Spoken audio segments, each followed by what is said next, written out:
Miami. What time we start? I can't take it anymore, not anymore. No one said that this would get easy. No one said this wouldn't get hard. Brush it off and roll up your sleeves now. It's a shot in the dark till you get what you want. Welcome on back to week 7 of Spiked College Football Show, the Millennial Spiked College podcast. The worst picker on the internet, high hands up, is me, but that's okay. You know, it's all right. I'm the worst, but everybody else on this fucking panel is pretty fucking good. What's going on, guys? Week 7. After last week, is it 2007? Question mark. What the fuck is going on? How is everybody doing? Sorry, I'm a little under the weather. Kid got me sick. Not a big deal. Hurricanes are going on. Everything's going on. Sorry for the delay, guys, but we're back. We're better than ever. And how was everybody's week? I mean, I could say hurricanes suck. That applies to both the weather and the football team. But we got through it. But in both ways, you got through it. Yeah. Without any damage. Yeah. Yeah. Very, very lucky. Lucky. Tyler, how are you doing this week, bud? I'm okay. It's great when your team don't play. I mean, me and Tyler already got very lucky. Our teams were off on buys, and we didn't have to go through the 2007-esque whatever the fuck that was. No, my team's on bye this week. Oh, well, who'd you play Same. last week? Rutgers. Well, you were kind of on a bye because you didn't play on Saturday. But it's joyous because every week you're on a bye week, you win the week before even starting the week. Jay, what's going on? I know you're probably the most miserable one here. And then there's Mizzou. What the fuck? So I had a feeling. So my hope, obviously, as a fan and somebody who had a little bit of faith in the team, is that they would pull their heads out of their asses and rise to the occasion of playing big competition. And they did not. It was bad. I bought into that come up spot and it burned me badly too. Yeah, Jay, see, if I would have went with my gut instinct, like I said I should have, instead of being a rider, but I'm a rider with my friend's team. So I told you that was going to happen. Yeah, and you know, you could see it based on the way they were playing. Like, you could easily forecast them getting just boat race like they did. My hope was just that they would get their shit together and be the team that they were supposed to be coming into this season. And so far, and then after that game, they are not the team that they're supposed to be. So I really don't know what to make of a team. We might have to bench your quarterback. You know, I don't know if it's a quarterback or play calling, and just straight up coaching in general. Play calling was questionable, but I'll agree to that. Because that team has talent, and I don't know, they're just not performing. So, I mean, I don't know that I want to go that far into this podcast talking about Eli and how I wasn't a fan of his hire to begin with, but you know, that's not. He doesn't hate Jews, guys. He just doesn't like him. It's all right. Relax. With the JC's not free Palestining here. Relax. I just don't know that he did a great job in previous roles. I just don't know that. I don't know that he can bring the culture back for Mizzou that they need. So, again, I don't want to go on a whole tirade for the Mizzou thing, but Missouri suffered big time going back, like, I don't know, one of our first years doing podcasts. And I talked about how they let that campus run rampant with all the bullshit that was happening in Missouri and basically an upheaval from the students at that school. And it just destroyed the program. And I don't know that Eli is the guy to revamp the culture in a meaningful way to bring them back. Good coach, and they have talent. I'm just not seeing, like, they don't have that killer instinct. 5 rushing touchdowns is Not good. just shocking to me Terrible. For a For the team that Mizzou. historically has such a great defensive line. Right. Like, That's like if it was passing, if Connor Weigman, I mean, he did go 18 to 22, but still, like, if he just, carved you guys up for big gains or something like that, that'd be different. But that was just a beatdown in the trenches. Yeah, That but at was least the part that was shocking. a little bit of silver lining here for you, Jay. At least other bigger schools with higher rankings got knocked off too. Yeah. true. I mean, that game, that Texas A&M game seems like 3 weeks ago, because then Tennessee lost and then Alabama lost. All purely because it opened today. It was the opener.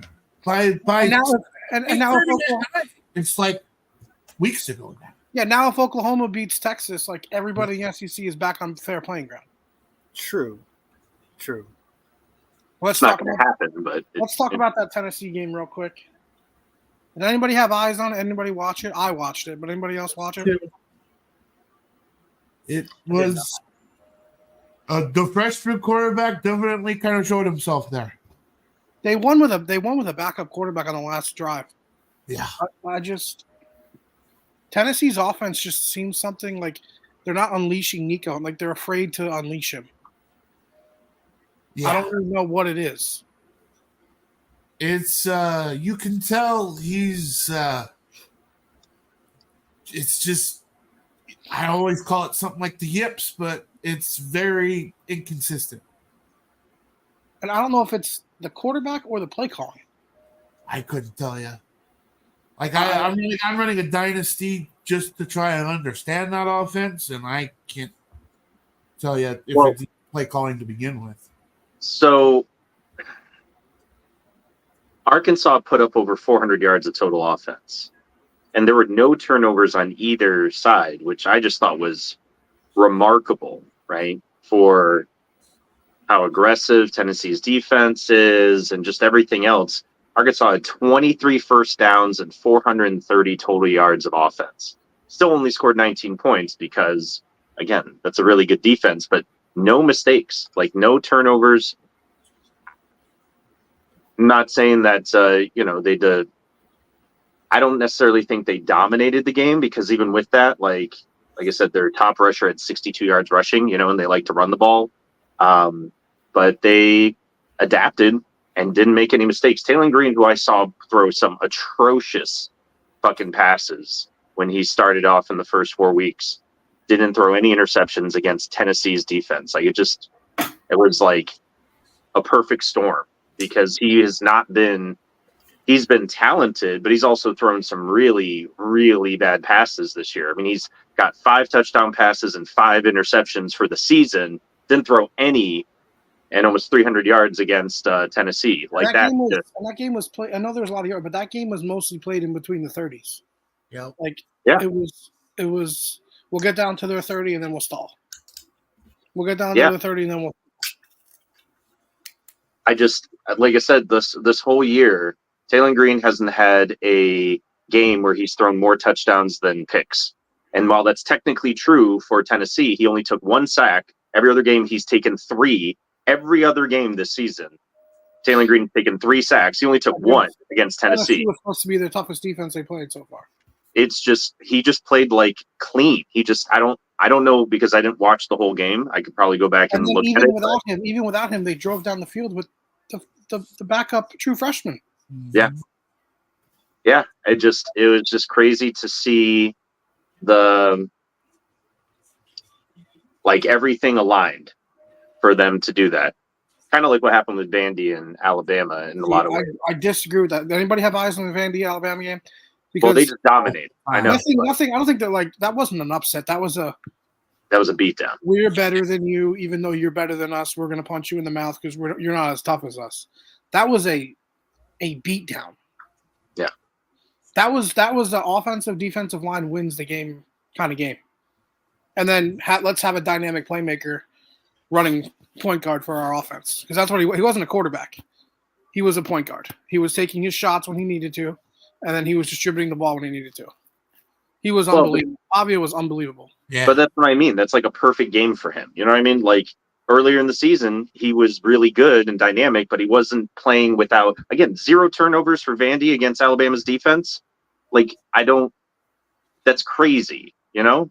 It got so good they ran tricks to ice the game in the fourth. It was weird because they ran Statue of Liberty and it worked.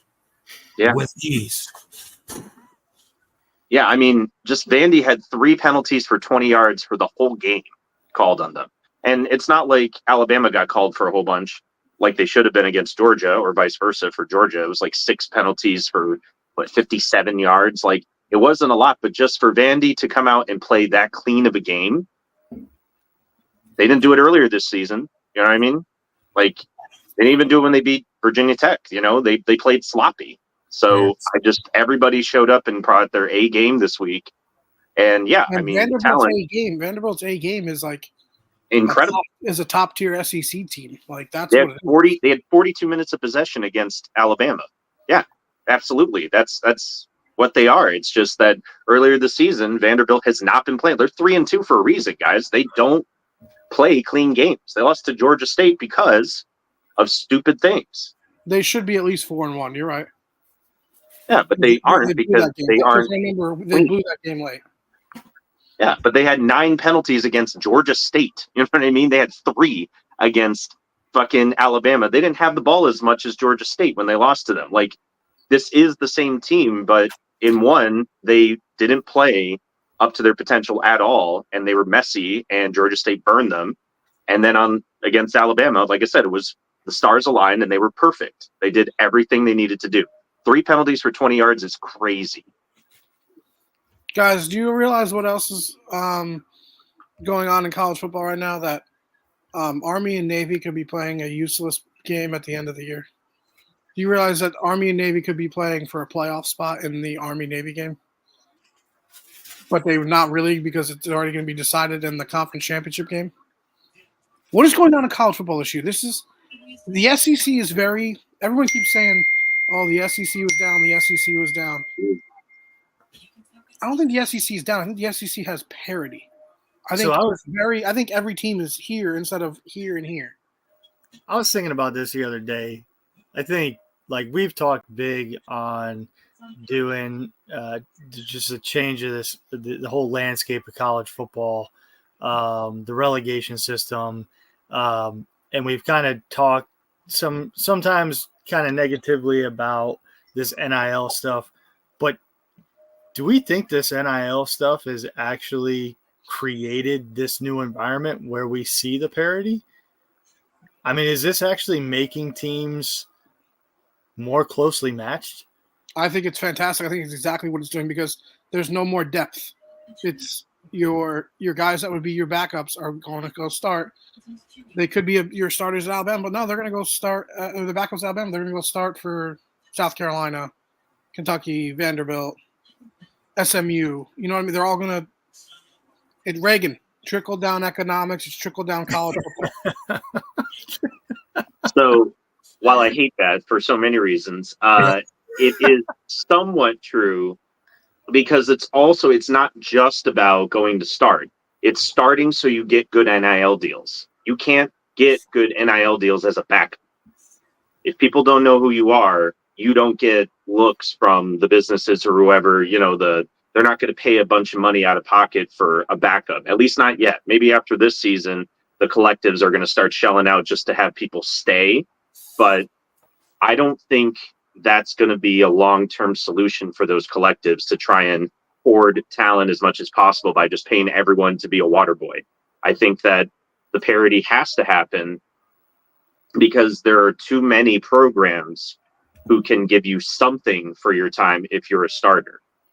And so it doesn't make sense to be a backup for a year or two and wait your turn when you can go out and play for somebody else. And in the case of a couple of these folks, I know at least one football player, he left and then came back to the school he originally committed to, right? Like, it's almost go and make your mark and your name at some other school. And if they come back with the big bucks to make you the starter the year that you should be the starter, and you just come right on back, right? It's like you're proving it every single year now. Eventually, they're just going to have to give a salary cap to these schools, and they're just going to have them sign. You have to be here for 3 years. You can transfer once after your junior year. That's what it's going to be. They could try to do that, but if this is purely like because we talked about the promotion relegation system, but the other part of that for soccer anyway is that it is pure economics. The people at the top pay as much as they can, but then if they're not solvent right after a few years, then they get hit with penalties basically for overspending. So, but it's free market. It is truly spend whatever you want on a particular player. And if you screw up, that's on you. There's no cap. There's no way to bail it out. There's no way to, amortize it over time or anything like that. It's much more free market than any other American sport. So this is the closest we're getting to a actual free market in America. And in soccer anyway, it leads to these valleys and kind of up and down for the teams who spend too much one year and then dip and can't make it happen the next year, right? It's almost like it's the same thing with colleges and scholarships, giving out academic scholarships.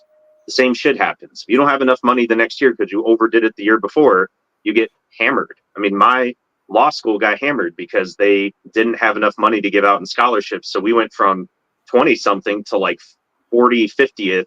And then they caught us cheating and bumping up the grades for the class after us because they weren't as good. They didn't have the money to attract the talent.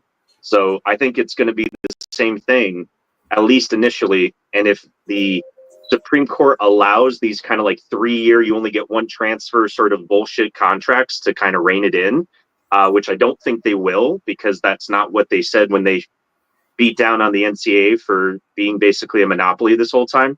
I don't think they're going to let like non-competes into this area.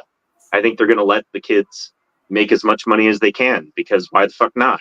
You only get 4 years in college and you get maybe 3 years on average in the NFL. You might as well maximize your earning potential.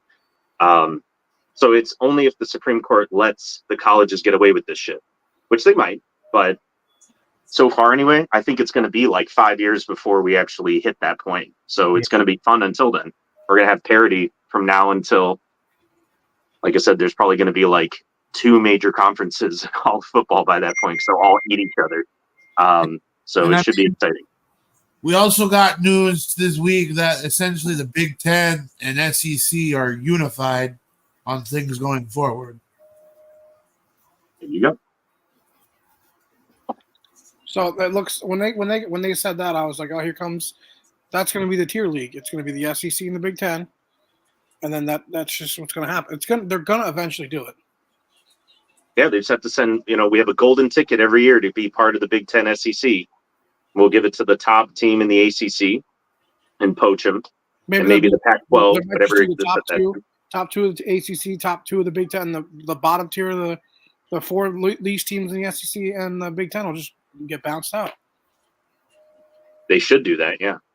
I think, like I said, as soon as they separate football from every other sport for these membership things, then it will happen. Until then, they're probably not going to immediately do that. And for Vanderbilt's purposes, it's a good thing they didn't, because now they finally get a chance to shine this year. But they're 1-60 all time? Like, that's not going to last. Northwestern's pounding the piss out of Maryland right now in Maryland. 17-0. UNLV, Utah. Utah's about to kick off. Yep. Oh, we have picks, right? So, how do I run those? Not on those games. We do have a Friday nighter, but it's the other one. The one Got that it. hasn't kicked off yet. Anything else you guys want to talk about last week? I mean, everybody and their mothers talked about like all the upsets. I mean, Old Miss bouncing back with a nice win over South Carolina. Still not that impressive, but a nice win. West Virginia pounding the piss out of Oklahoma State was a little surprising. UCF, sorry Jay, bad team. Not a good team. And everyone's saying, "Oh, Miami got the help from the referee." Listen, on that targeting. First of all, that wasn't targeting. Second of all, you shouldn't let up 29 points in the fourth quarter. Stop crying. Stop crying. You shouldn't have let that happen. Yeah, So things really went downhill when that Cal kid got, concussed and had to step out. That's when things they were holding on for dear life post after. So And my read of that, Is Cam Ward just real quick? One minute. Is Cam Ward just playing with his food? Like he wants to make it interesting, just so that he has Heisman moments. Is that what's going on? I don't think so. So I truly believe this is multiple weeks in a row that Cam is, when things don't immediately roll in his favor, he feels like he has to overdo it, and the coaches have to rein him in, and he won't really listen to them until he does something really stupid like that throwback across the field for a pick six. We want to And know then he what's has really to, smart is all he has to do is throw the ball to 7. He right. throws the ball Well, and that's 7. what I texted you guys, right? It took until the fourth quarter for, I want to say that Restrepo maybe got 2 targets. No, up until it was the third drive where they scored a touchdown. He got targeted 3 times. He had 3 catches, and then after that, he wasn't targeted again until the fourth quarter. Till the fourth quarter, exactly. So it was 3 targets. But that's what I mean. It was like they barely target him, and then fourth quarter, oh hey, you started throwing them the ball, and boom, you all of a sudden explode for points. This is not rocket science. I do think that Cam always feels like he's going to have to overdo it and overdo it and overdo it. He needs to be, the one to step up. And I don't think it's a lack of trust. I think he just feels like I'm the guy, so let me go and make something happen. And it's like, you don't need to. You don't need to make it more complicated than it is. Take what the defense gives you. Just be patient. I think he's very impatient as a player because he's had to be like that since Incarnate Word. Like, he's had to seize the moment every single time there's a moment, and he doesn't have to anymore. If he does that shit against Clemson, we are going to get demolished again in the ACC championship game by Clemson, which would be really shitty. That's also a long ways away, but still, like that's sort of heroics for the sake of heroics because he feels like he has to win right now in like the fucking second quarter. He just needs to put that shit to rest. But our defense is terrible because No, you guys are the worst tackling team I've ever seen in my life. We can get a pass rush with 2 people. We got a sack rushing 2 guys, 2. And we kept blitzing 5 or 6 every goddamn play. And it's like, the fuck is wrong with you? Why on earth would you feel the need to take guys out of coverage when you can get a pass rush, especially against Cal? Every goddamn team in the league was getting pass rushes on fucking Fernando Jr. for every week. Why did we rush 5 or 6 guys every time to make it easy for him to find the open guy? Listen, I'm not so worried about the passing defense as I am. Do they just not teach how to tackle ever? I don't know. I've never seen a team miss so many tackles ever in the history of the world. They just don't tackle. I know. It's like they just play flag football. It's embarrassing. We've been like that for 20 years, though. That's nothing new. Yeah, but you used to be like the guys who used to lay wood. You had Ed Reed and Ray Lewis. Yeah, and but see, Vilma but here's the thing. Sean Taylor.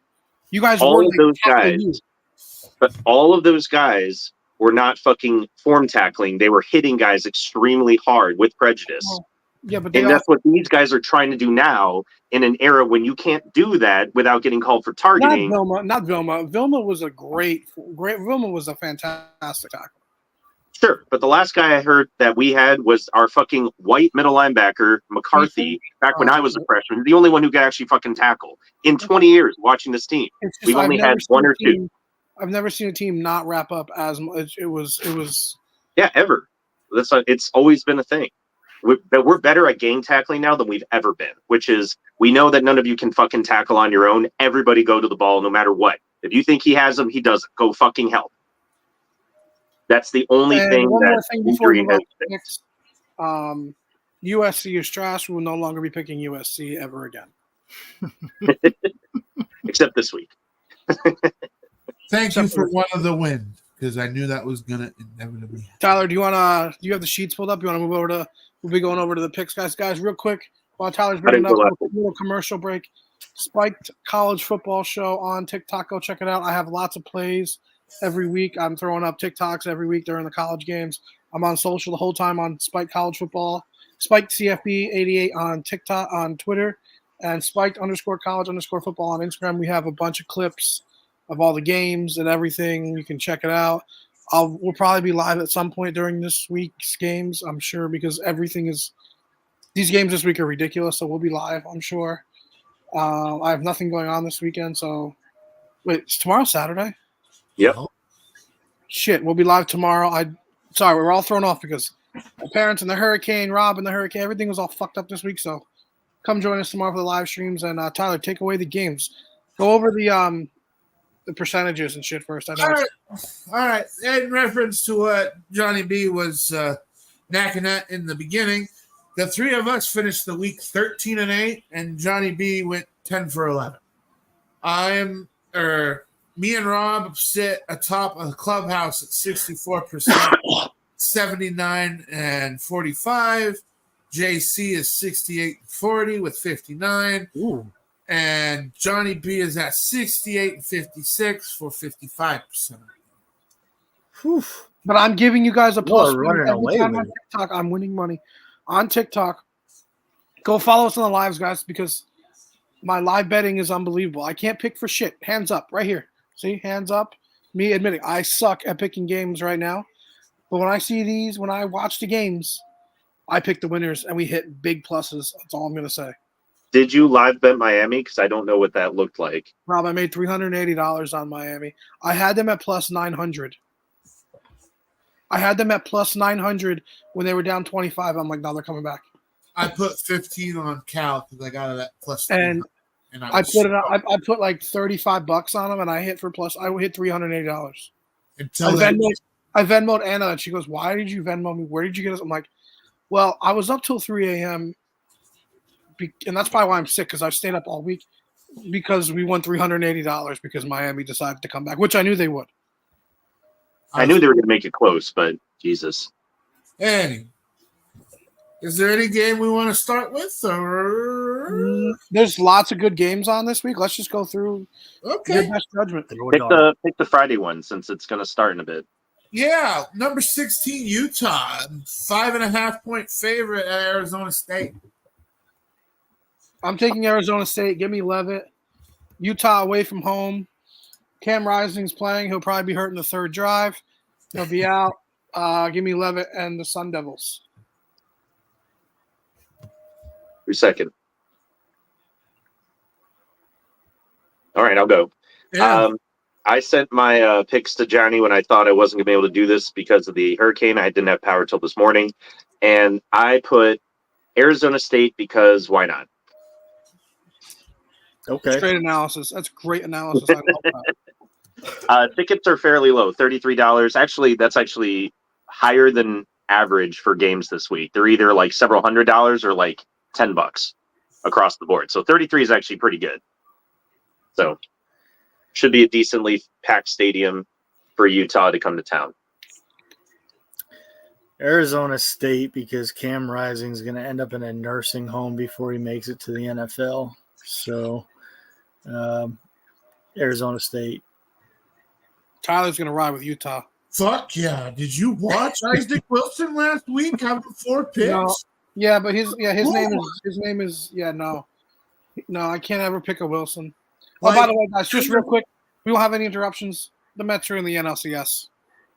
And then, not just that, Kenny Dillingham freaks out about his team not finishing games, and I think this is one where he doesn't finish well. But yes, so I am riding with Utah. Let's go to some garbage Big Ten, eh? Wisconsin plus 2.5 at Rutgers. This seems like a very weird line, Tyler. Am I wrong about that? You are not wrong, and it is the correct line because I just looked it up. Oh, no, it shifted. Did it? It is now Rutgers favored 1.5. Oh, I have it And it's at Rutgers? Yep. at Rutgers. That makes a little more sense. I'm on Rutgers. I think that Rutgers will win in a close one again because I don't believe Wisconsin. I mean, I know they can win close football games. That's fine, but they haven't really. So, I mean, you can beat up on Purdue. That's fine, but I don't know. Tickets are only $9 at Piscataway, so this is gonna be fucking weird. But Maybe I'll go. Yeah, there you go. Yeah, take the family for a family day. So I don't know, but congrats for TA beating Rutgers last week in a close one. But Rutgers just lives in close games, and this one has close one written all over it. I think Rutgers pulls it off. Was Rutgers' game closer than you thought, TA? We thought they were a better team? Their defensive ends and their safeties are pretty fucking good, but Hard nosed. it was there could have been a lot more breakaway plays, but it was a lot closer than I thought. I envisioned it being like a 21-7 game, and it was closer than that. So, Man, I am so tempted to go with Wisconsin because I just like program history wise, like you would just think Wisconsin would have this game. But if it's at Rutgers and Rutgers is playing good football, I'm gonna go Rutgers. Even though they lost, they are playing good football. Tyler was definitely doubtful. What's Yeah. up, Biggs? What's up? sign up. Tyler was definitely very down on Rutgers. Not very down, but he didn't think they were as good. And I'm telling you, they have a great defense. Yeah, like their offense, their passing situation is not great. They're literally Wisconsin. They're the same team. But I think Rutgers is better. Diggs, thank you for joining us on YouTube. What's up, man? Thank you. That's Twitch, FYI. Nice. So where you Hey, we're on some things. All right. right?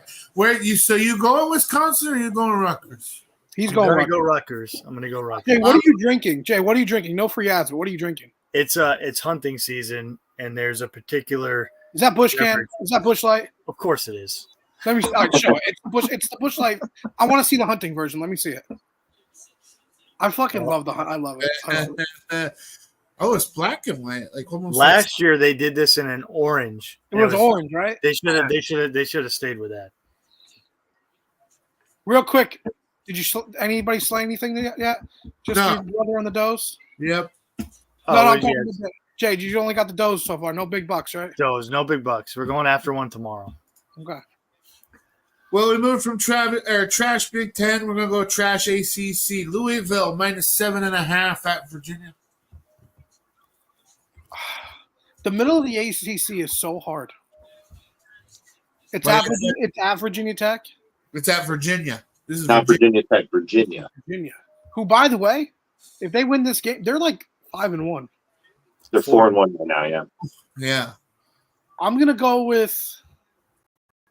I haven't watched a snap of Virginia football. I'm gonna go with Virginia, I guess. Louisville. Slow is okay. Ever since they lost to Notre Dame, I don't know what to do with Virginia. I don't know. I'll go with Virginia though. Okay. Let's see. I picked Louisville. And the reason why is because if Louisville, let's put it this way. Louisville, if they get up on Virginia, like Boston College did, they're up, I think, 14. Yeah. Boston College was up 14 last week and let Virginia come all the way back. Louisville are front runners. And if they get a 14-point lead, they're going to run it up on them because Louisville is actually not very good. They can't win close games, in my opinion. I mean, they did beat Wake Forest. Okay, great, wonderful. But actually, that's Virginia that won a close game against fucking Wake Forest. Point is that I think Louisville wins and they win in a big landslide. Tickets are $18 in Charlottesville, Virginia. No one's going to this game. Sorry, guys, we might have a broken neck situation. Oh, Yeah, that's not good. Did you see that? Uh-huh. I mean, he's moving his extremities, but like, oh, dude, he made a hit, and when he hit the guy, it drove him into a guy's back. Yeah. All right, go ahead. Sorry, that was Northwestern? Maryland player.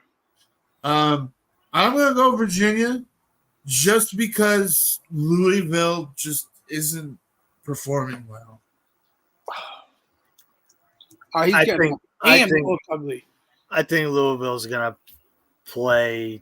I think they're gonna play ball this week. I'm gonna pick Louisville. All right. From trash ACC football, we go to trash SEC football. I just want to make a comment real quick. That's why you do shrugs, boys. That protected his neck. I swear, if he didn't have any traps, he was done. Yeah. I'm telling you right now, that was an ugly, ugly hit. Go ahead. And he's talking even better. Mississippi State plus 33.5 at number 5, Georgia. I put this game on here because, last week shit happened. But Georgia's going to win. Yeah, okay. I'm way out of turn, but shit is not going to happen here. Jay, will you right now? Will you eat dog shit if Georgia loses this game on camera? Because I will. No, last week you were talking about you still have to suck Pete Alonso's dick before I do that. No, On camera. I'll do it right now. I'll do it while I jerk Francisco Lindor up. I don't even care. You don't think I'll do that? The Mets are in the NLCS. I'll do whatever. However, I would eat dog shit before doing that. So, I mean, I'm second. So what I wrote was, no one likes Mississippi State. Stop making them a thing. Georgia. I'm going Georgia too. Mississippi State's going to win now. no. Fine, but Mississippi State is horrific as a program, so that won't do anything for them this year. All right, we're gonna stick in the SEC because I can't think of a clever transition here. Florida plus 15.5 at number 8, Tennessee. Is UCF a good team? We don't know. I don't think so. So that Florida win doesn't mean anything. I don't know, but they're on a 2-game winning streak. This game is in Florida. No, it's in Tennessee. It's at Tennessee. If this game was in Florida, I would probably go with the Gators here because there's just something wrong with Tennessee. There's something wrong with them. But I'm going to pick Tennessee here, and I don't like it. I probably would, in gambling, if I were to pick this game versus the spread, I would take Florida in the points. But I'll go with Tennessee. All right. Tennessee is going to smack Florida no matter who plays quarterback. Tickets are going as low as $158 at Rocky Top. The fans are out for blood. They want to see Tennessee put a smackdown on Florida after what happened last week. And I think they're going to get it. They also got Alabama next week. That is true. But let's put it this way. The fans are expecting a big game because they're willing to drop $150 on tickets. So they might just want a tune-up for Alabama next week because that's also at home. But they're dropping money like crazy in Knoxville. Jay?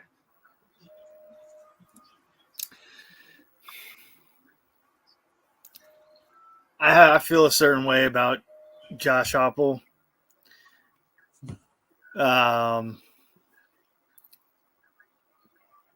So I would like to see him lose this game.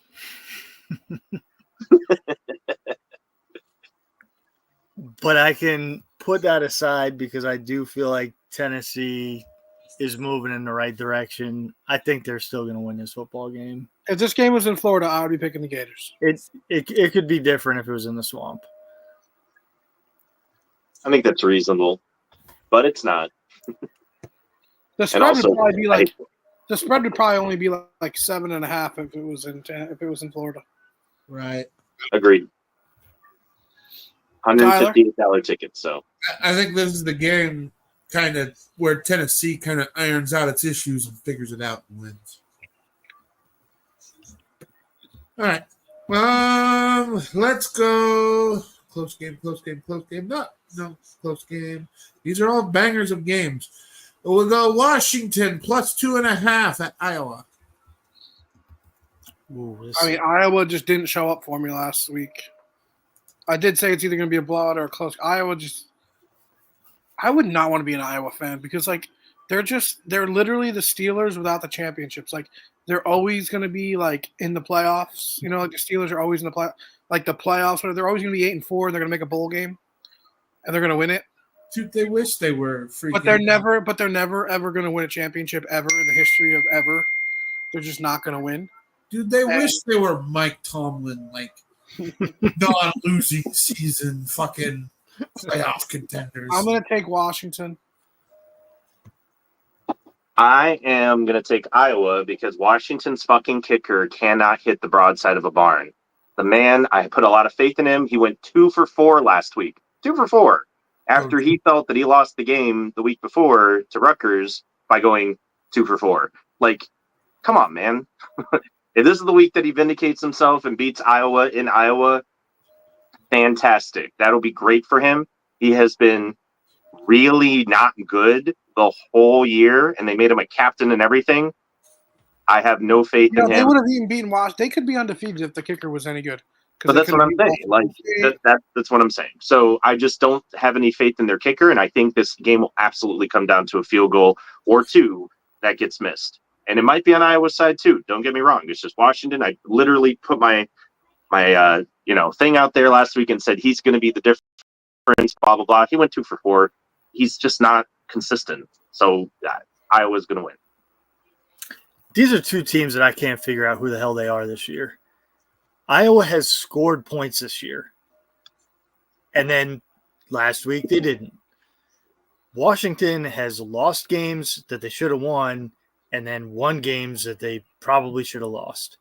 Like, I can't figure out either of these two schools. I'm just going to go Iowa. Because it's deer season and they got bigger deer. There ain't no fucking whitetails in Washington, so I don't know. But there are elk. Put it down.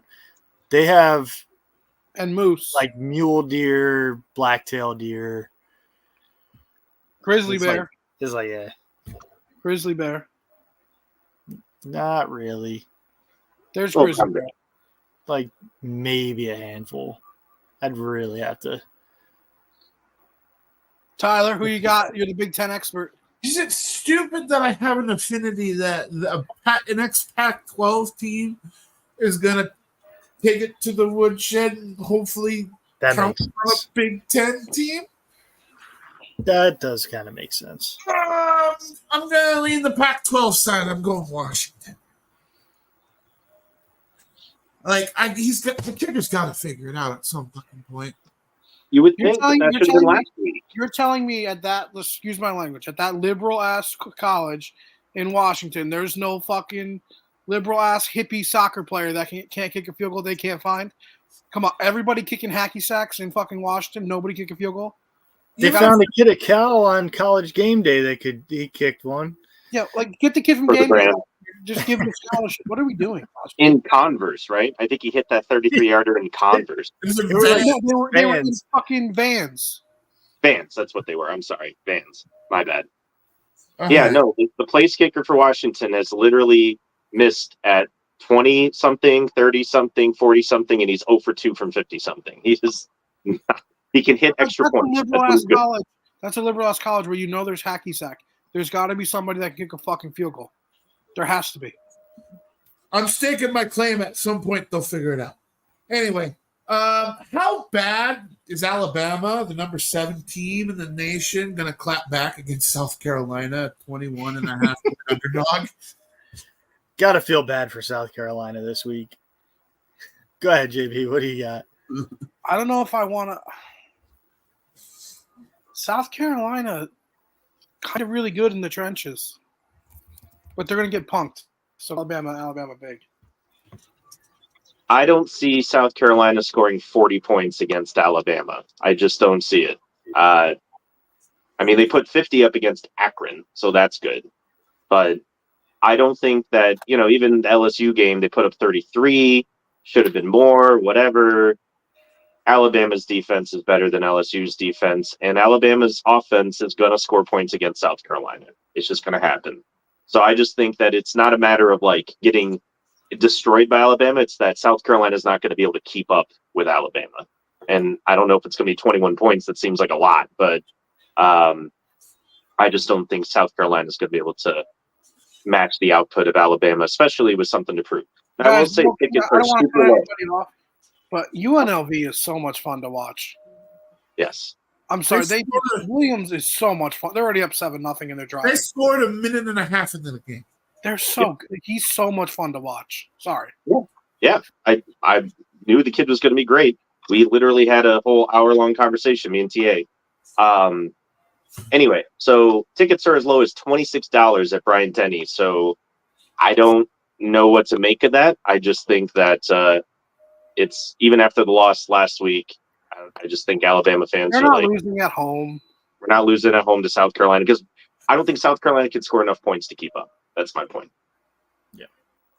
At home, a lot to prove after last week. Alabama's going to roll this game. As you heard from my transition, Bama's going to win. It's just a matter of how much. It's at home. Guys, are they going to win by 50? It's going to be some sort of clapback. It's just a matter of how big of a fucking bang. I don't think 40 is out of the question. I think it'll be less. I think that I would take South Carolina in the points because it's 21.5 from what I'm looking at. Mm-hmm. All right. Does Georgia Tech a 5.5-point favorite at Carolina Chapel Hill? What a beautiful fucking throw. This kid is unbelievable. He's fun, man. Does Mac Brown quit again and then get rehired somehow and quit again after? Georgia Tech, you said? Yeah. Yep. I'm taking Georgia Tech. I don't trust North Carolina. I never will trust North Carolina. They're not a good team. Yep. They're not a good team. I really thought they were going to – when North Carolina scores, they make it look so goddamn easy, and then they spend the rest of the game with their thumb up their ass and like they've never held a football in their entire life. And it's not just the quarterbacks. Everyone on the goddamn team. They just – it's like it clicks and they score without even trying against Pitt. Like I watched that game, and it was, oh, we could just score right away. No big deal. And then nothing for the entire fourth quarter. Like, what the fuck, guys? How did you just all of a sudden forget how to football? So I'm going to go with Georgia Tech because, as Johnny said, UNC's not a good team. They're done. They're done so for no reason. So, yeah, I don't know what the fuck happened, but Mac Brown sucks, so hang him up. My only hesitation is that I've gone against you at UNC 2 weeks in a row. This would be week 3 in a row. And what are the odds that happens? But I also never or hardly ever go against Georgia Tech. I always like to pick Georgia Tech. So I think I'm just going to stick with Georgia Tech on this one and hope that I can be right 3 weeks in a row. I'm going Georgia Tech myself. So clearly UNC is winning that game. Yep, clearly. Well, in typical ACC fashion, that would make sense that Georgia Tech can knock off undefeated Duke, who, pulled off a great win against UNC, and then lose to UNC the next week, who's lost 3 in a row. Thank you for bringing up one of my losses. That was the one that I was on an island on, and fucking called you on that. I told you, bro, don't bet on Manny Diaz. And I bought in and got the T-shirt. Anyway, we're going to go Big Ten. Really down bad Purdue at 21.5 in the plus category at number 23, Illinois. Graham Harrell has been let go of his offensive coordinator duties. So Graham Harrell, what a quarterback at Texas Tech, by the way. Yeah. Probably one of the best duos of quarterback and receiver in the history of college football. Graham Harrell, Michael Crabtree, Halloween 2007, black on black versus Texas. What a fucking game that was. I got laid that night. That was at Sean McNamara's house. Don't worry about it. I'm just throwing out factoids here. So it's not a big deal. I'm throwing out a lot of factoids. Nothing to do with what we're fucking talking about, but sure. What teams are we talking about? How much does Illinois win by, bro? I'll take Champagne. I'll take Illinois. I say Illinois by 60. Let's go. ILL. Oh, Illinois for sure. If fucking Purdue figures it out, I'm going Illinois. God damn it. Anyway, next one. We'll go back to the ACC. Diego Pavia and Vandy at plus 13.5 at Kentucky. I don't like it, but I say everything is even in these teams. Defense, defensive line, offensive line, defense. Give me Clark Lee as a better coach than Stoops. Not a better coach, a coach with bigger balls. And give me Pavia as a better quarterback than the idiot they have at Kentucky, Griff, whatever his name is. The Griff guy. Not a fan. Give me Pavia and give me Vandy. Wait, what's the line for this game? 13.5. That makes no fucking sense. It does because it's Kentucky at home. And no, it really doesn't make any sense because it's not like they can. I don't know what. And it's only moved a half point. It's at 13 now. That means they're begging you to take Vanderbilt, and I'm jumping on it. I'm jumping on the bait.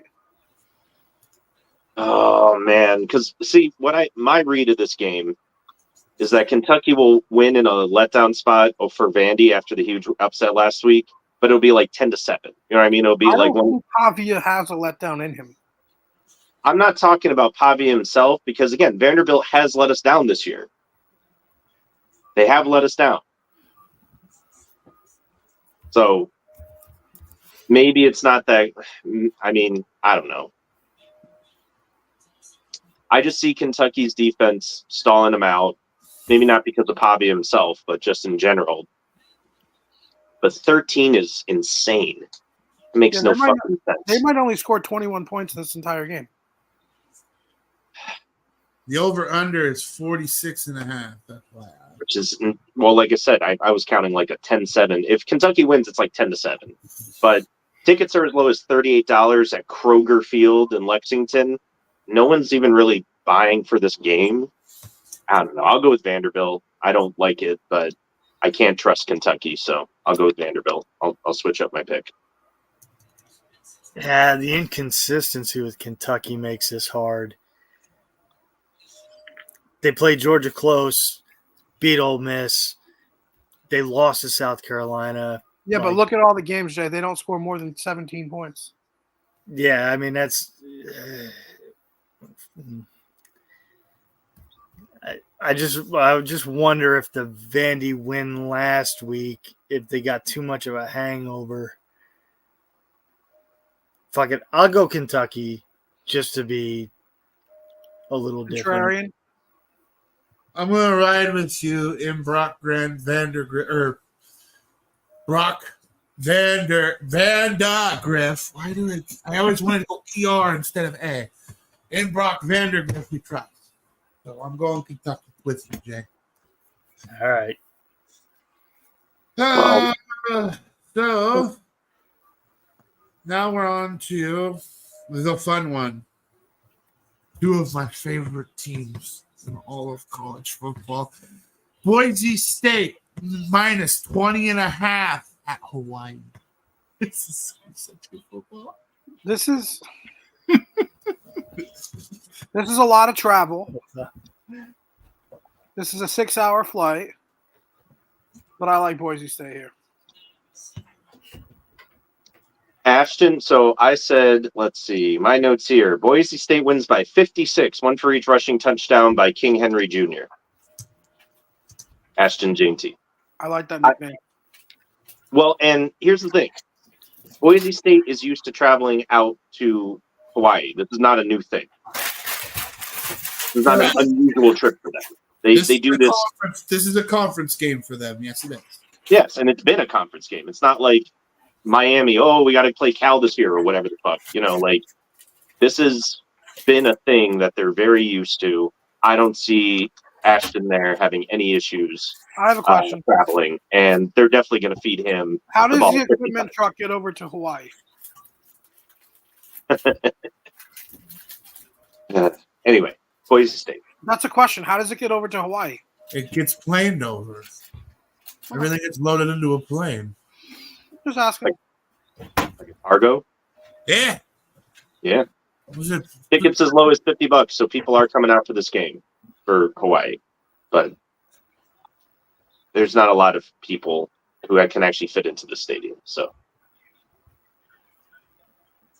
Jay, Boise State. Boise State.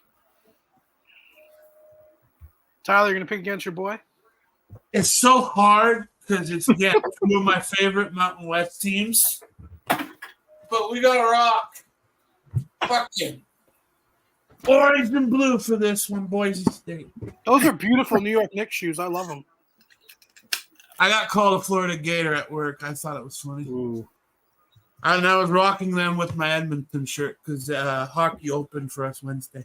Yeah, they opened. You want to know what? The Rangers opened with a 6-0 win over Pittsburgh. That's ironic because we got our dicks kicked in 6-0 by Vancouver. Anyway, we'll go to probably one of the, oh my God, cover your eyes. This is some really garbage football. Minnesota, 5.5-point underdogs, or 5.5-point favorites at UCLA. Does UCLA finally get their first Big Ten win? Yeah, I'm taking UCLA. This is a letdown spot here for USC or for Minnesota. After the USC win, this is a letdown spot traveling across the country to UCLA, who has been playing better football. They're not good.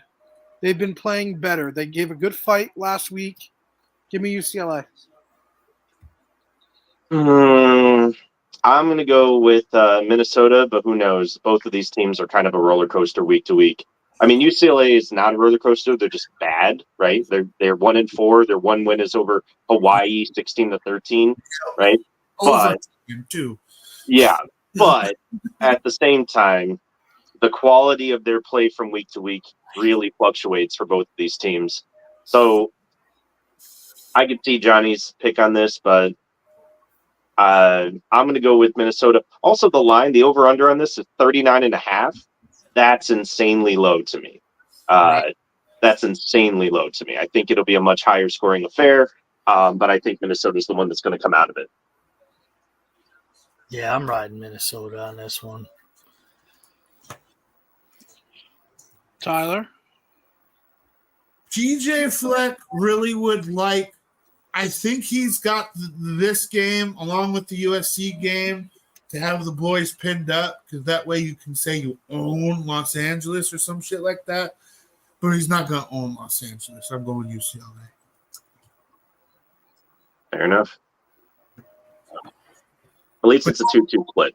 That's Yeah, always but it's like, don't be surprised if Minnesota wins, because he'll probably have them fired up just so that you beat 2 LA teams in a year. We go to we'll go to Johnny B's team. Stanford plus 23.5 at Notre Dame. Under touchdown. Big rivalry game here. Low key, this is a very big rival. Battle of teams that actually give a fuck about academics. Notre Dame is still a terrible team. They still don't have a fucking passing game. This asshole is invited to the Davey O'Brien Award already for the best. What are we doing? Is anybody watching him play? He's fucking terrible. Riley Leonard is the worst quarterback in Division I. I want the kid from UNLV to play for fucking Notre Dame. He can actually fucking play football. Fuck Riley Leonard. He's fucking terrible. Fuck Freeman. He's a loser. We just lost 3 5-star commits this week because he's fucking terrible at closing. I don't know how he got a wife because he can't fucking close. Fuck him. Fire his ass. Notre Dame wins. Notre Dame never gets 5-star recruits. I don't know what you're talking about. The fact that he was even in the running, 3 of them and they all flipped. But I'm saying, like, the fact that you even had one is already counter to your entire recruiting history. So I don't see that as a loss. But that's the thing. 5-stars. Brian Kelly. We talked about this.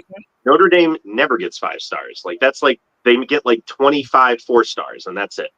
Brian Kelly brought in like 6 or 7. Anyway. One of them being, never mind. I'm going to stop. I'm going to say that Notre Dame wins by like 7 points, not 24 or whatever it is, 23. I think Stanford will keep it close because it is a rivalry game, and tickets are only going for $42 at Notre Dame Stadium. So, go ahead, Jay.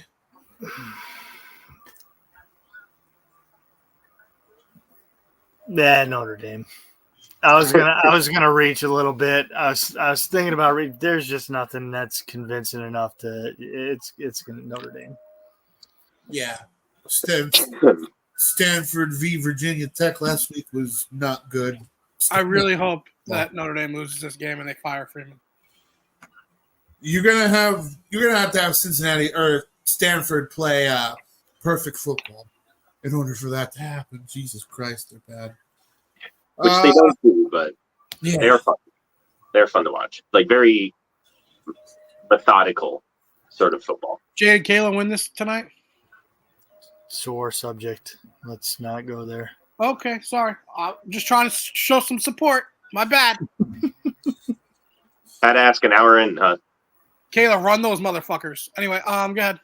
All right, we'll go. Since I mentioned Cincinnati, Freudian slip style. Cincinnati plus 3.5 at UCF. Go ahead, Jay. You can go first on your team. No, go ahead. Go ahead. Let's hear it. I'm taking Cincinnati until UCF proves they can win a fucking football game. That's fair. KJ Jefferson's terrible. Malzahn doesn't know what he's doing. I'm just. They should be a lot better than they are. So I don't think a lot of this is on Malzahn. Like it probably is because he's also in charge of the recruiting, but UCF is just not a tough team right now. Like they make stupid mistakes. It's a lot of mental errors, and it's not stuff that like you plan for as a coach. Like I don't plan for my receiver to fumble the ball to the fucking Colorado secondary who then runs it back for 80 yards. You know what I mean? Like just stupid, like just boneheaded, not paying attention sort of plays. They're just kind of going through the motions out there. So I pick in Cincinnati because they're a tougher team than UCF, even if they're playing at the bounce house. I think they're just a tougher team mentally. So UCF, they've been kind of playing up or playing to this speed you sort of this hype thing. And it is frustrating to watch because I do feel like they are a better football team than some of the things that are happening on the field. But I'm still not prepared to bet against UCF, and I'm going to stick with them this week to make a bounce back game and take this win over Cincy. I'm going Cincy and the points. That's on the card. Y'all are probably smarter than I am, but The only spread game that I've got so far that I'm pretty confident. Yeah, Jay, no offense to them, but they just look like shit, dude. They do. I know. I agree with you. I do. Speaking of looking like shit, like Cal did against Miami, Cal plus 3.5 at number 22 Pitt. Cal does one thing well, and that's guard against the pass. And I think Cal wins this game. The reason I think Cal wins this game is because they're not playing Cam Ward and his ability to run the ball. They're playing a guy with it. Do you know what his last name is?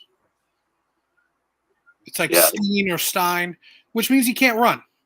So I'm going to take Cal's. There's going to be a one threat here, and I like Cal and athletes better. Sorry, I'm not going to pick the white Jewish quarterback this time because there's absolutely zero dual threat, and I like Cal because their pass defense is actually really, really good. So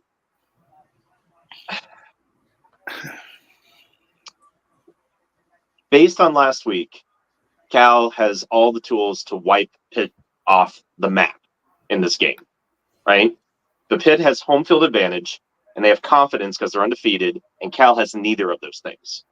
I don't see Cal pulling this off.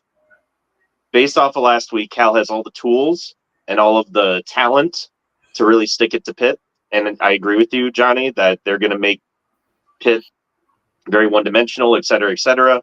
I just don't think it matters. Pitt will win a close one at home because that's what Pitt does. Welcome to the ACC, playing fucking Pitt, who even on a bad year is a tough out at home. And Cal has to travel there at, 3:30 p.m., so it's technically a 12 o'clock kick for them. Fine, wonderful. I don't think they're ready to play at Pittsburgh. Nobody is. Heinz Field sucks to play at. So, and they have no confidence because they just gave up 29 fucking points in, the second half of a game last week when they had everything in their favor and everybody was like picking Cal to win and they still couldn't pull off the upset. So I just think it's a confidence issue. I wish this game was in late November. And then I would buy in a little bit more to the Pitt home field advantage. It's supposed to be This like 75 degrees. Yeah, it's supposed to be pretty warm. So I'm really torn on this game because I actually like to see the Pitt success. I've picked Pitt a few times already this year. They're playing. They're 5-0. It's great. Cal has played better teams and have played tougher football up until this point. And I think this is going to be a real test for Pitt. So the only question is, can Pitt rise to the occasion? I'm going to go Cal. I'm going to go against every fabric of. I hate picking California football teams. All right, I'm just going to do it. I'm going to go Cal. You know what, Jay? That's a good point. Tyler, you can make your picks up, but I hate picking California football teams. Why are they always so not physical? Because it's California. Now, the Miami game, they were very physical. That middle linebacker for them is a fucking pump. Tyler, make your pick. Then we'll go through a diatribe of California terrible. They're physical. That is so hard because Cal leads the nation in interceptions at 11. And but do you believe the ex-Alabama QB Eli Holstein can still sling the rock against that? I'm gonna go Pitt, and it's literally like a coin flip in my head. All right, now let's talk about it, boys. We did our pick. Real quick in the middle. We have to talk about why are California teams always so not physical? Always. They rely on the speed too much, I think. But it's the kids in the South have more speed than they do. So here's the thing, right? It depends on who. So Cal teams, if they recruit well and they get, like, for example, their middle linebacker for Cal is a guy named Ualabe. He was Pac-12. Ualabe is very, very, very, very, very, very good. He was such a dickhead, but I would love for him to be on Miami. You know what I'm saying? Like USC he was teams like throwing him out of bounds. Like he was being an absolute. The USC asshole. teams that won, they had like Brian Cushing. And they had Troy You Polamalu. need that. You need that fucking just crazy motherfucker in the middle. And Ualabe is that guy for Cal. Like I like him as a player a lot, but he also disappeared in the fourth quarter. He had 14 tackles in the first half. It was 12 in the first half. And he ended up with 14 for the whole game. That, it's unexcusable, right? Like, I mean, he missed a couple tackles. He got tired, right? They had nobody else. So it's a depth issue probably because he needed. I think it's a depth issue. And I think, like I said, welcome to the ACC. Nobody likes playing in Pittsburgh. And Cal's not going to find out any different. 20 years of watching this goddamn stupid conference. Everybody hates playing in Pitt. And Cal's never done it. So they're in trouble. That's my own personal opinion. But I think that Cal has all the talent they need to beat Pittsburgh and, knock them off. But I just don't think now is the time they're going to do it. I would also say that if Pitt does win this game, look out. Yep. Right? Yep. Like there may be something real there. I hope they do because they get to play SMU and Clemson later this year, and Clemson gets to play in Pitt. Let's go. Ooh. Let's go. Okay. Fucking knock those sons of bitches off. I don't want to play Clemson. Fuck that. I work with a guy that played football at Pitt, so I'm gonna have to listen to that shit for the rest of the year too. We got 2 more games, and then we're gonna get into some good shit. Okay. Arizona plus 4.5 at BYU.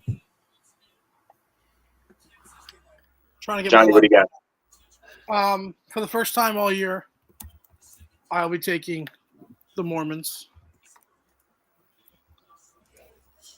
I like the Mormons. They might be the best team in the Big 12. I think they're going to continue to scrape by. I think they're going to win a close one against Arizona. Now, I will say in Provo, the let's see, tickets as low as $80 in Provo. Now I know Arizona's not that far, but still, it's going to be a big game. I think they're excited to host Arizona. So, Well, not like those kids are allowed to have sex anyway. So what else are they going to do? They're going to go to a football game. and they're going to be crazy at a football game. Let all that pent up sexual They frustration might out. even drink some soda before. Anyway, go ahead, JC.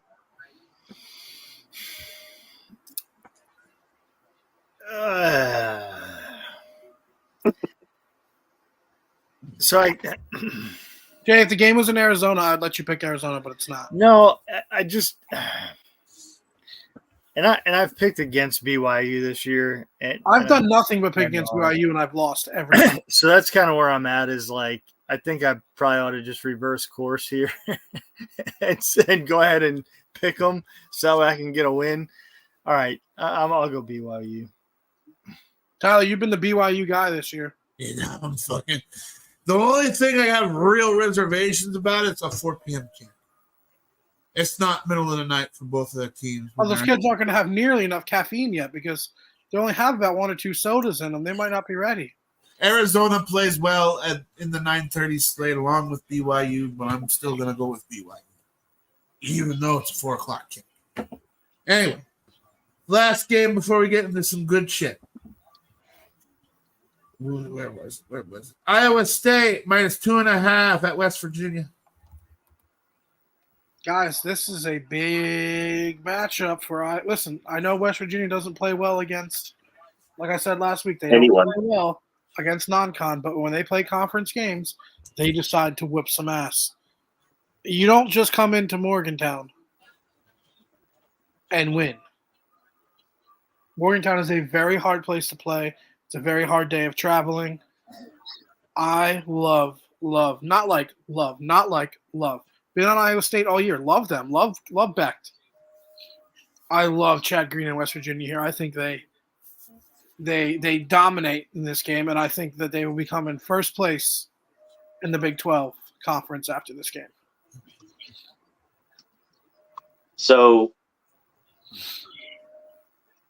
what does it mean when the line is this close? I mean, we have almost a top 10 team traveling to play a team that is 3-2.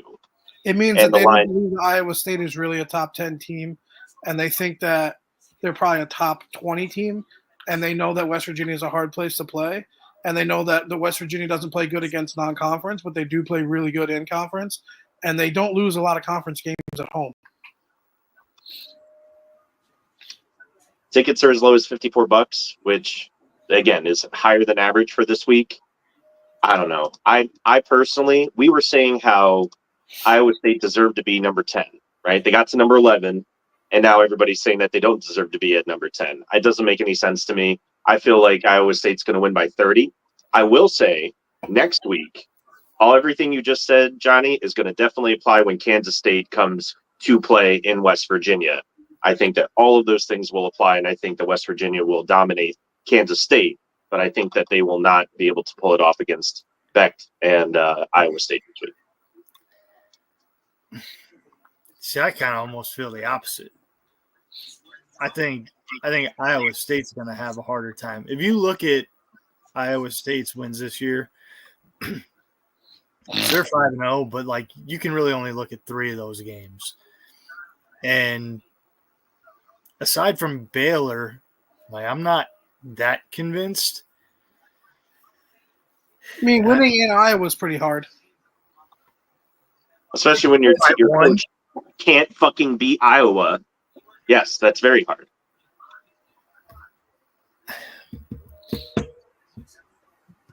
Man, I'm going to go against Pitt and pick West Virginia. That's a week. It was a week last week, so. All right, screw it. I'll pick West Virginia. Good boy. Eat shit, Pitt.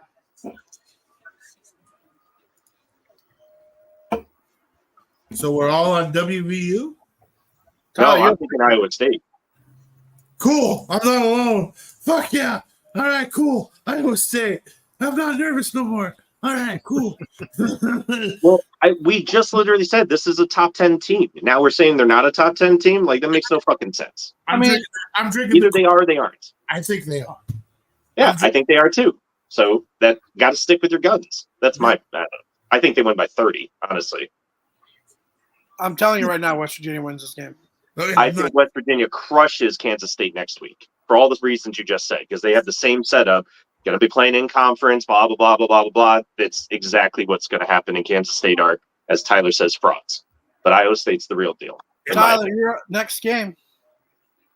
You could probably go to the Kansas State game. No. We got one. We're gonna go to the Mountain West first. Wazoo, 3.5-point favorites at Fresno State. I've been on Wazoo all year. I'm gonna keep riding Mateer. Give me Wazoo. Fresno State just lost 59-14 to UNLV. I don't see them doing better against a dual threat quarterback why is that line so low? I have no idea. And the reason why, because Wazoo got beat up by Boise State, right? Yeah, but unless as I put here, Wazoo by 50, unless Fresno also has a 2,000-yard rusher on their roster that I'm not aware of. Yep. The only reason that they got crushed by Boise State because you need to control the football. But I don't think Fresno. Like I said, Fresno couldn't fucking do it against UNLV. I don't see it happening against Mateer. Wazoo for me as well. Yeah, 3 points is crazy, but it's because of recency bias, in my opinion. But we'll see. All right, we'll work our way up since it was aforementioned. Number 18, Kansas State, 4.5 at Colorado. Colorado by 17. Tickets are as low as $147 in Boulder. I'm at buying into the 10:15 hype. at 9. This is prime. Going into the hype. Colorado's coming off a bye, off of a huge win from UCF for them. I think that I think Avery Johnson makes mistakes and tries to throw the ball against Travis Hunter, which is going to be a dumb decision. And I think Shedeur Sanders, you see what happens when he has time. When Shedeur has time and they're running the ball, they're a very, very, very, very, very, very dangerous team. And their defense is better than we thought. Give me Colorado. Yeah, this has all of the hype and momentum for Colorado to dominate. Like I said, $147 for a ticket in Boulder. That can't be Kansas State people traveling from the Little Apple. That's got to be just hype for a big time 10:15 p.m. kickoff. Well, for the Eastern folks anyway. If they win this game, they'll finally be ranked. Probably. They beat Kansas State. I mean, I think it's going to happen. So I'm picking Colorado.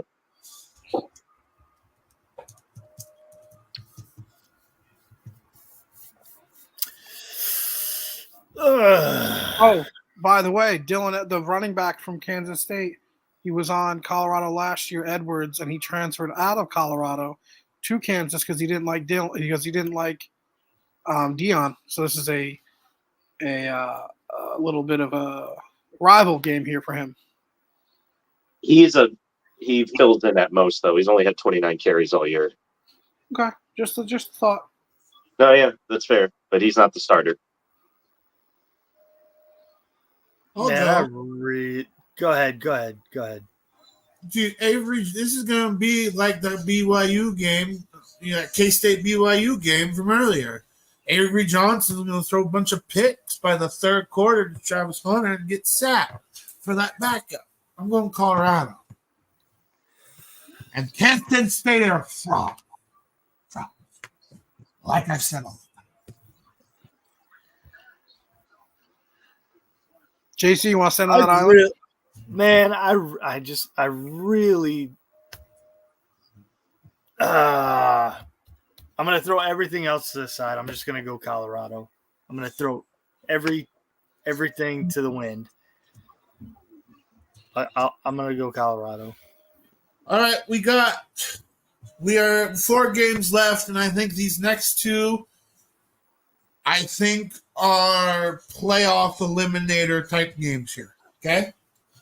Number 9, Ole Miss, 3.5-point favorite at number 13, LSU.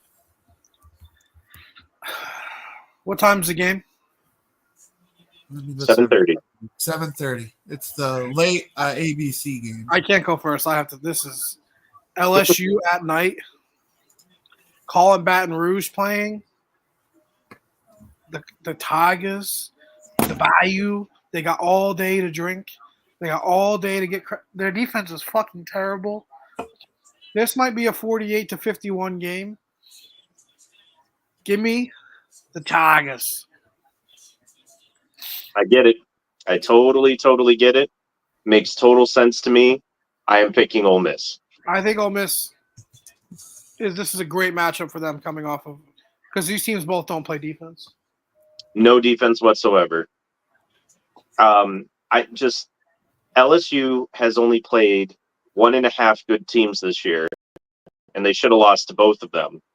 And instead, they only lost to USC. They should have lost to South Carolina. Lane Kiffin and they never played wins nobody any else. kind of big game. So too, I like Brian Kelly in a big game over Lane Kiffin. I mean, that's fair, but they have not. I think that they are frauds this year, to use TA's term. I think that LSU are the frauds of the SEC this particular year. Not in general, not always. I think Kelly's a decent coach, but I think Ole Miss has a better offense or better offensive weapons, at least in theory. So I'm going to pick Ole Miss. Connolly, I'm just taking the home team. good boy. Fair. Reasonable. Tyler, Please don't be checked out of this game, Lane. Please. Please don't. Ole Miss. you guys do know you have your Playing, faith. baby. Just so you guys know, you do have your faith in Lane Kiffin in a big game. Just saying. Because I have my popcorn ready.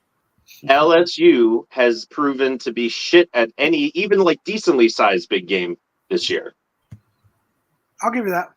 Not always. Like, I'm not saying this is an every year thing. I'm saying this particular year, LSU is soft. But they did pull out that win in South Carolina.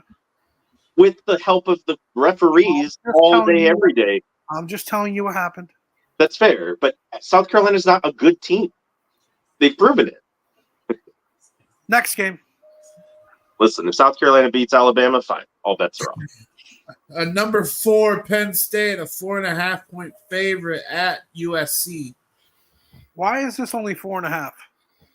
I'll double Why check. is Penn Probably State 4? see. Why is Penn State 4? They're such a shit team. All right. It hasn't moved either. You know what? I'm doing it. I don't want to. I don't like it. But I think this team is fraudulent. I don't think they're that good. I'm sorry. They still haven't played anybody that's worth a damn. The Illinois game, Illinois, that was a good game. That was at home. Give me fucking USC at home in a big spot. I know they can't tackle. I don't think this is more of I don't think Penn State's that good. I don't buy into the quarterback. I don't buy into the defense. It's James Franklin in a big game. Don't buy that either. Do I buy fucking what's the coach? Riley. But Lincoln I don't Riley? like Riley either. But James Franklin never wins big games. Not ever. Give me USC to expose the frauds that are Penn State. Oh. All right. It's only a full Right. spread should be a lot more. If people For really the number 4 team against an unranked team, yes, this is insane. This line is stupid. Here are my notes. USC and Penn State both suck, but the time difference fucks you up. Just ask Miami. It fucks up every fucking not like anything but the Mountain West because none of these fucking teams travel 2+ time zones over. They've never done it before, and it's shaking them. Penn State, I don't know. Like I said, USC fucking sucks. Penn State should not be number 4. That's so bogus. I'm trying not to pick USC because Penn State is 4. You know what I mean? Because Penn State is overrated, I want to pick USC just to knock them down. But honestly, I think USC has something to prove because of losing to Minnesota last week. I think this is their kind of vindication game, whatever, and then they can go back to being, I mean, they're not really playing anybody the rest of the year, so this is their time. They're going to play Notre Dame at the end of the year. Never mind. But they literally have nothing else to play for this season but to beat Penn State at home. Now, with that said, I totally get if you don't pick USC because they're only, tickets as low as $25 at the Coliseum. None of this makes any fucking sense, but I'm going to pick USC because the time difference. I'm leaning more on the time difference than anything else. And the fact that Penn State's frauds. Well, yeah, they don't have fucking Cam Ward to bail them out when they're down 20 at half, but I think Penn State will wake up after the second half and make it a close game. And at that point, USC has fucked us both ways this year with close games, so I don't honestly know. But I think it's going to be a close game because Penn State can't handle the time difference. And But James they have Franklin. proven that they can win a close game. Yeah, that's true. But they So have has proven Penn State that they against can shit lose. teams. But they have proven that they can lose a close game. That's what I'm saying. It's a coin toss because of USC and how fucking bipolar they are, not for anything that Penn State can do. I wish those tickets were higher. I'm not picking USC. I'm not doing it. Penn State. JC's not picking them because of his PTSD, not because he actually believes it. Well, again, I think it's reasonable to pick Penn State because they're a top 25 team. Should they be number 4? Absolutely not. But they should be a top 25 team. USC should not. So you should pick the favorite. Rob said it earlier. I think this is one of the games you get tuned up for. Other than the Battle of the Shillelagh or whatever at the end of the season with USC, with Notre Dame. I think USC pulls it out. I think they don't. I think James Franklin doesn't win the close game here. Yeah. And then they'll still end up being in the top 10 or some bullshit, you know. Yeah. Even if they do lose this game, this is going to knock them down to which is bullshit. But They'll still be ahead of Notre Dame. Is what they'll be. They'll be right in front of Notre Dame. we go to what was known as a shootout, which has sadly been PG-13 into a rivalry, but number one, Texas, a 14.5-point favorite at Oklahoma. Now, at Texas State Fair. Now, usually this game, rivalry, it doesn't matter what the team's record is, and it doesn't matter. They throw the records out. Like last year, Oklahoma won, and Texas was clearly a better team. I'm going back for a couple more years when Texas was down. This is going to be a blowout. They're going to win by 35 points. I say, little prediction here. Ewers throws 3 touchdowns. Manning throws 2. And it's 56-0. Blowout. Tickets as low as $260 because this is the Red River rivalry. I That's just think the name. I think the name cheap for that game. It's usually over $400. I know. Well, as low as. I mean, I'm sure the average price is very, very high. I actually like it being called a rivalry because it rhymes or whatever, has alliteration. Red River rivalry. Like that makes sense.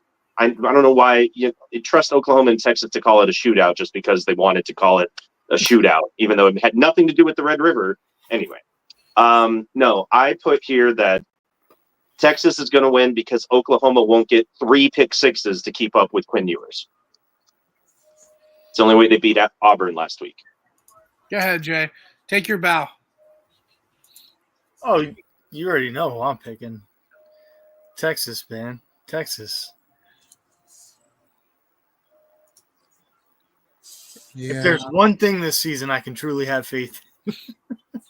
Oh, famous last words. Let's go. Oh, Oklahoma. God, I'm betting Oklahoma. Let's go. I don't care if I'm wrong. Let's go. I did not say the two. Did JC just guarantee a win?